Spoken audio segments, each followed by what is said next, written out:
Hello dear students, मैं राहुल नंदन विद्यार्थी प्रवक्ता श्री शक्ति डिग्री कॉलेज शाकाहारी घाटमपुर कानपुर नगर।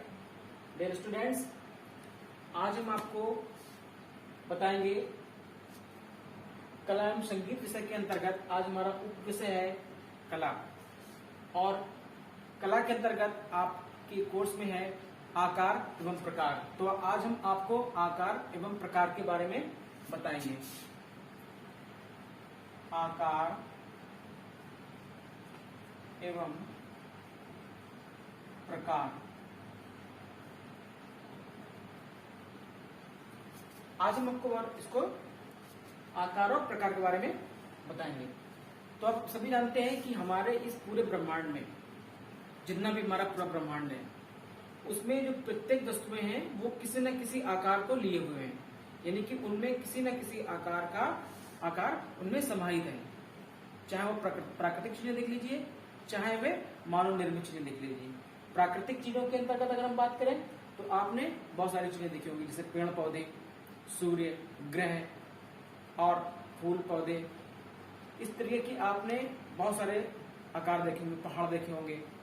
तो और हम अगर इसकी बात करें कि मानव निर्मित, तो मानव निर्मित के अंतर्गत क्या होगा कि बहुत सारे वाहन हैं, बहुत सारी रोजमर्रा की चीजें, प्रयोग करने वाली चीजें हैं, जैसे कुर्सी है, मेज है, माचिस है, ईंट है, ठीक है, बॉल है। इस तरीके की हमने बहुत सारी चीजें हम देखते हैं। तो उसमें क्या होते हैं कि उसमें किसी न किसी प्रकार का आकार समाहित रहता है। तो आज हम आपको उन्हीं आकार प्रकार के बारे में बताएंगे कि जिनके अंदर पूरे ब्रह्मांड में उन्हीं सीमित आकारों के अंतर्गत उन आकृतियों का निर्माण हुआ है।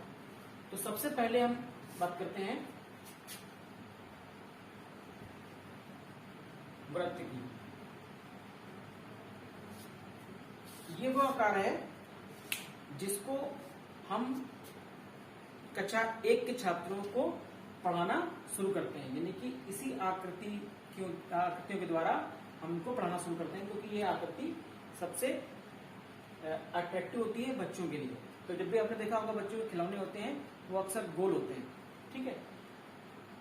अगर हम प्राकृतिक के उदाहरणों के तौर पर बात करें तो आपको इसमें बहुत सारे आकार की चीजें मिलेंगी, जैसे कि हमारे जितने भी ब्रह्मांड में जितने भी हमारे ग्रह हैं, तो उन ग्रहों में सारे ग्रह हमारे गोल हैं। अगर हम यहाँ पर बात करें पृथ्वी की, तो हमारी पृथ्वी भी गोल है, सूर्य भी गोल है, चंद्रमा भी गोल है, और जितने भी ब्रह्मांड की चीजें हैं वह सभी गोल हैं, ठीक है। तो पहला हमारा ये क्या है, ये हमारा वृत्त है। वृत्त यानी कि गोल आकार की जो भी चीजें होती हैं वो क्या कहलाती हैं, वृत्त कहलाती हैं। अब इस पर आपने छोटे बच्चों की आपने पोएम भी सुनी होगी, बहुत प्यारी पोएम है, पापा का पैसा गोल गोल, मम्मी की रोटी गोल गोल। तो वो आप जो कक्षा 1 में इस पर वृत्त पर भी एक पोएम बहुत ज्यादा फेमस है। अगले आकार की बात करेंगे तो वह है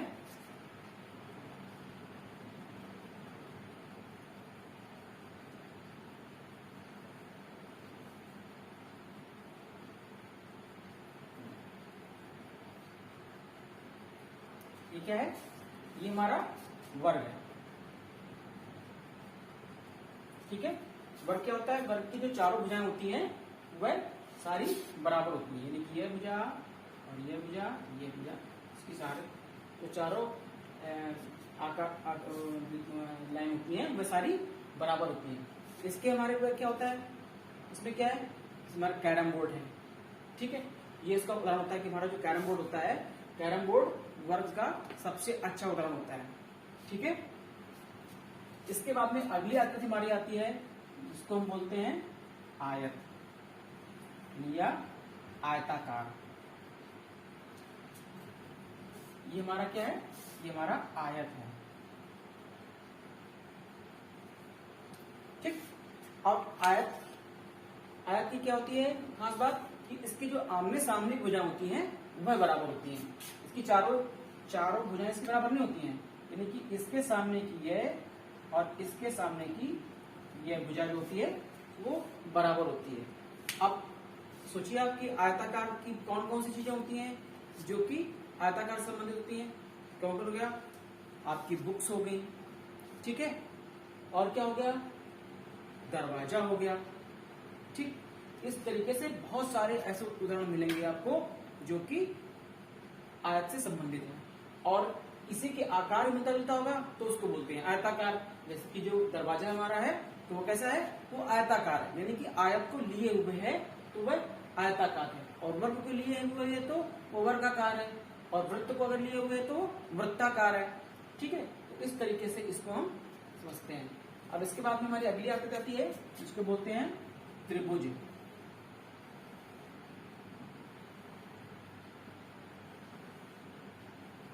ठीक, ये हमारा है त्रिभुज, यानी कि इसमें त्रिभुज यानी कि 3 भुजाओं वाला, 1 2 और 3 भुजाओं वाला जो आकृति होती है वो हमारी कहलाती है त्रिभुज। अब आप सोचिए, इसके कारण में बहुत सारी चीजें पड़ी हुई है। क्या पड़ा हुआ है, खाने की चीज सबसे बढ़िया क्या है, समोसा। जानते हैं ना, समोसा आता है वो कैसा होता है, ट्रायंगल होता है ना, तो इसको ट्रायंगल, इंग्लिश में ट्रायंगल बोलते हैं। तो ये क्या होगा, त्रिभुज। ठीक है, ये त्रिभुज है क्योंकि इसमें 3 भुजाएं होती हैं। त्रिभुज। बच्चों से आप, जब आप उनको बच्चों को पढ़ाएंगे तब आप उनसे पूछेंगे खुद कि आपको त्रिभुज की आकृतियां कौन कौन सी बच्चों समझ में आती हैं, आयत में आपको आकृतियां कौन कौन सी दिखती हैं, तो बच्चे आपको बहुत आसानी से और बहुत रोचक ढंग से आपको बताने का प्रयास वो करेंगे। अब अगली हमारी आकृति आती है घन।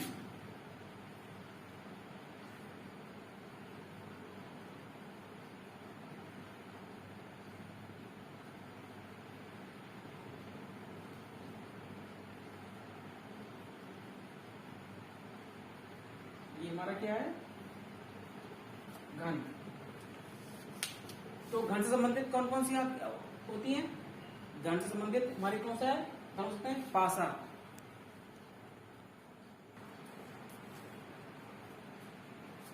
ठीक है, तो ये हमारा क्या है, ये घन है। तो क्या है, घन में कौन कौन सी आकृतियां होती है, घन में हमारा पाशा होता है, ईंट होती है, माचिस की तीली भी हो सकती है, माचिस की डिब्बी भी हो सकती है। ठीक है, और इसके बाद फिर हमारी अगली आकृति है शंकु।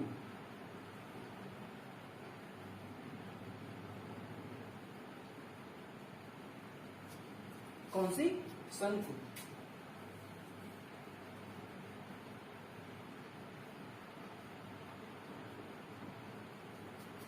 शंकु क्या होता है, शंकु का नीचे वृत्त होता है और उसी से लगा हुआ जो आकार होता है ऊपर नोक, यानी कि त्रिभुज और वृत्त का सम्मिश्रण होता है शंकु। ठीक है, जिसे आपको देखे होंगे शंकु आकार में कौन कौन चीजें होती हैं, आपको मिला होगा जैसे आपका आइसक्रीम खाने वाला चोंगा। तो आइसक्रीम खाने वाला चोंगा आपने देखा होगा, तो वह बिल्कुल शंकु के आकार का सबसे अच्छा उदाहरण होता है। ठीक है, इसके बाद में आपका कोन।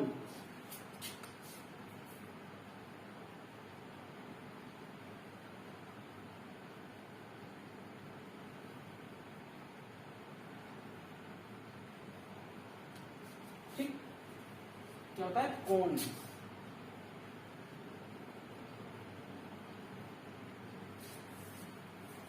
अब इसमें क्या होता है, कोन में शंकु और कोन की आकृतियां बिल्कुल लगभग बराबर होती हैं, लेकिन इसमें क्या होता है, इसमें वृत्त नहीं होता। ठीक है, इसमें जो गोल वृत्त होता है वो वृत्त नहीं होता, और यहाँ पर जो है इसका चपटा होता है, तो ये क्या कहलाता है, कोन। इसके बाद में हमारी जो आकृति आती है वह है और यानी कि षटकोण, यानी कि जिसमें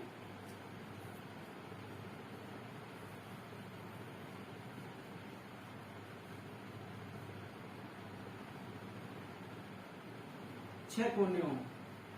ठीक है, इसमें 6 कोने हों। अभी स्पष्ट,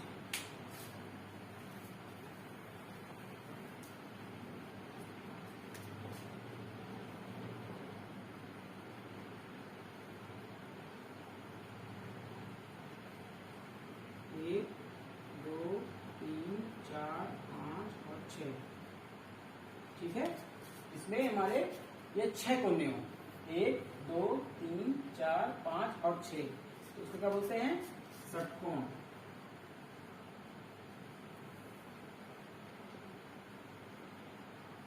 ठीक हो गया। अब एक आकृति हमारी रह गई है जिसको हम बोलते हैं ओवल। क्या बोलते हैं? ओवल यानी कि अंडाकार।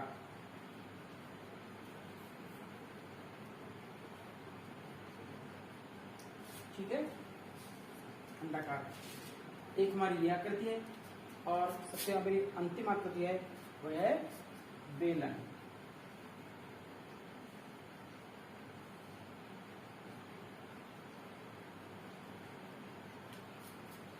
क्या करती है? बेलन।